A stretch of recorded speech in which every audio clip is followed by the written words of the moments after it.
Hi, welcome back to Self-Wired Happiness. My name is Monica.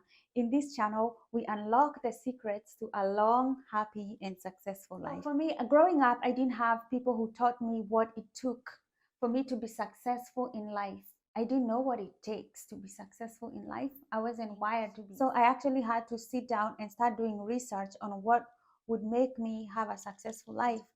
One of the things that I noticed was that I didn't have the positive emotions that were required to live a happy and successful life. In fact, I had very negative emotional health.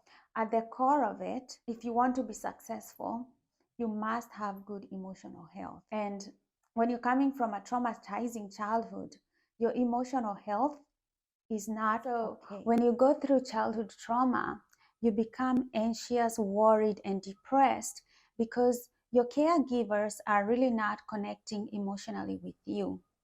I was reading a book by Dr. Frederick Schiffer of Two Minds, and he was explaining that it doesn't take much to traumatize a child. If you lose a parent, you'll get traumatized. If one of your parents does not love you, you will get emotionally traumatized. If you're abused, you will get traumatized. If your parents do not connect with you, they ignore you, they don't speak with you, you will get traumatized. So there are so many people out there who are traumatized emotionally, but they don't really know that loss of emotional connection is enough to traumatize you.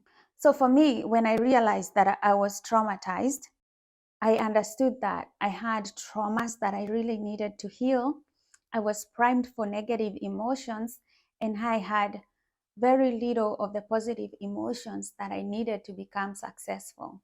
This really needed to change because emotional health was the number one indicator of why some people are successful in life and why some people are not successful in life. I did not want to be in that camp. So I needed to prioritize my health and my emotional health so that I can have a chance at this life.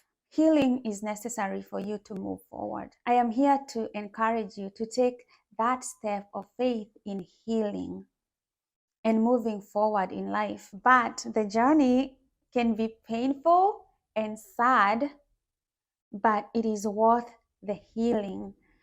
When you go through childhood trauma, you're primed to feel emotions of anxiety, fear, depression, anger, and frustration. Childhood trauma happens when your caregiver or the people who are supposed to take care of you when you're a child do not connect with you emotionally. Childhood trauma gives you a program that makes you feel that you're invisible and that you're not worth anything in life. When you're not seen by people that are supposed to care for you, when they don't even acknowledge your existence, you can end up feeling that you're not worth anything in life, that you don't matter. And you can develop low self-esteem. You can be afraid to ask for help. You can develop people-pleasing tendencies, and you can really develop a bad program. I am here to remind you that emotional intelligence and emotional health are the leading indicators of why some people live long and happy, successful life. So you must prioritize your emotional health. I had to make that decision for myself that I need to get well. Like, I'm prioritizing this. Like, this is my number one thing. When I realized that emotional health was a key indicator why some people are successful, why some people have good health, and why some people live long lives, I started prioritizing my emotional health.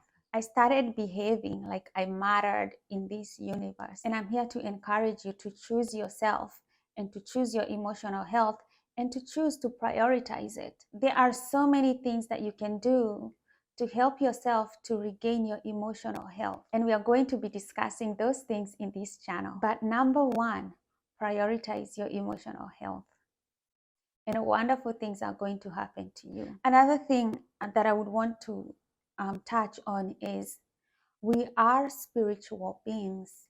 Just because the person who was supposed to love you most when you were born did not take good care of you does not mean that you're invisible and that you're worthless. All that means is that you have the wrong program. They did not train your mind in the right way. But we can create new programs because science tells us that our brain is plastic. It's like a Play-Doh. It can be molded and we can create new programs that help us in life. This is self-wired happiness. We can wire happiness. So it doesn't matter what program you have right now. It doesn't matter where you're starting. You don't have to start with a good program. And there's so many ways that you can heal. You will create new programs that help you stay in happiness. You're going to forget the old programs that make you feel like nothing. And then we are going to distort those traumas so that you forget them. The goal is to live now in the present moment happily. And you can do this. Everything that we are going to share in this channel, please do more research and try it out. But these are some of the things that have worked for me, and I also hope that they work for you. So thanks again for tuning into my channel, and please watch as many videos as you can. I cannot possibly put everything in one video, and I know people have very short attention spans these days. And don't forget to join our Facebook page and post the things that you're doing to wire in happiness. So the goal is to live in the present moment and live happily and enjoy your life.